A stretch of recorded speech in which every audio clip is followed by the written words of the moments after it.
Hello beautiful people, this is Memver and you are watching GAMSY. No, no, I get up. No, no, no, no, I get up. No, no, can't deny that. No, no, I get up. No, no, no, no, I get up.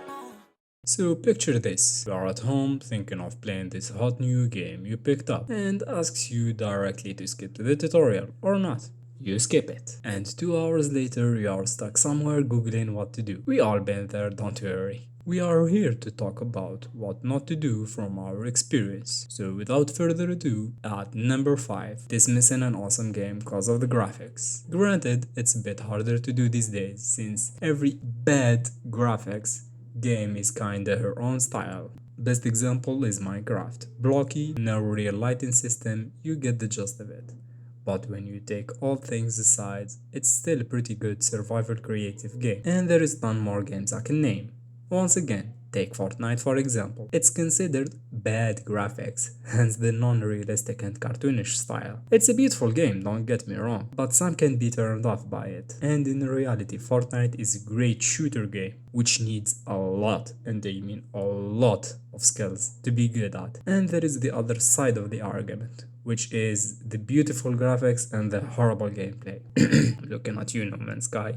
Point is, don't make judgment based on the graphics.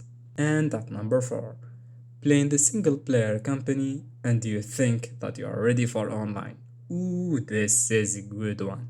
Sorry to disappoint friend, but online and single player, there is a huge difference. Like the distance between the moon and the sun, kinda huge. Granted, there is games that do not hold your hand whatsoever, aka anything from the guys at From Software Inc. But online play is totally different. The amount of people who dedicate their times for only one title to be extra good at, and you are telling me that the single player campaign will make you as good as them? Sorry, it ain't gonna happen, friend. And speaking of people dedicating a whole lot of time to a single game, let's piggyback to our next point at number 3, thinking that you can be a pro at something just because you are the best at your circle. This one happens a lot. Granted, you are the best out of your friends who you play with, and maybe you have a high KD ratio. But like we said in the previous point, have you seen the people who go pro? Those guys are insane. They are on a whole different level. It's kinda humbling to see those elite players have spent every single time they have on just one game. That's mad respect. And at number 2, thinking that you can get by without learning to block or parry system of a game. This one is kinda biggie.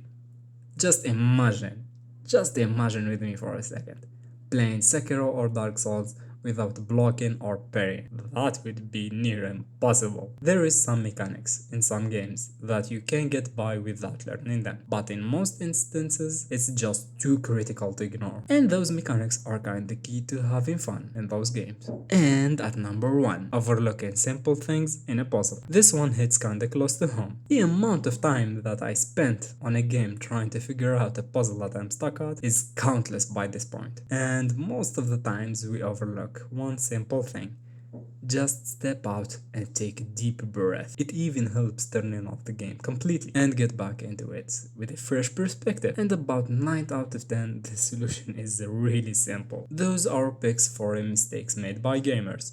Let us know in the comments if you have another one. And don't forget to like the video if you loved it and subscribe to the channel. It will be appreciated greatly. See you all next time.